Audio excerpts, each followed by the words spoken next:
Xi dokumenti fih dan il-Bank Pilatus setgħu baqgħu mistura mill-MFSA u l-FIAU waqt investigazzjoni li saret fl-2016.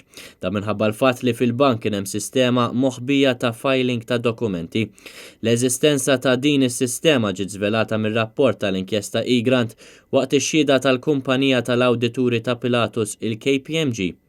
U dim il-Maġistrat Aron Buġejant qal li ċertu informazzjoni sensittiva u konfidenzjali kienet tinżamm f'sistema moħbija u mhux mad-dokumenti l-oħra dwar il-ħidma tal-bank. Ix-xhieda spjegaw mal-Maġistrat li seta' kien il-każ li l-uffiċjali kontra l-ħasil tal-flus ma rrealizzawx b'dawn id-dokumenti moħbija. Antonio Zarb minn KPMG spjega li l-investigazzjoni li saret kważi 4 snin ilu ikkundannat lil Bank Pilatus għaliex kellu ċertu dokumenti essenzjali nieqsa. Dawn id-dokumenti nstabu wara mill-istess kumpanija bl-uffiċjal fix-xhieda tiegħu jispekula li Pilatus rid rapport perfett u għaldaqstant seta' ħeba ċertu dokumenti mill-investigaturi.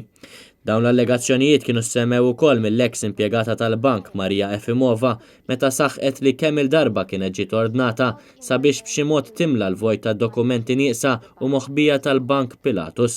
Filwaqt li ma ġew imposti l-ebda penali fuq il-Bank Pilatus, l-istess FIAU lura fl-2018 kienet wettqet rejd mingħajr avviż fejn ġew ikkonfiskati xi dokumenti.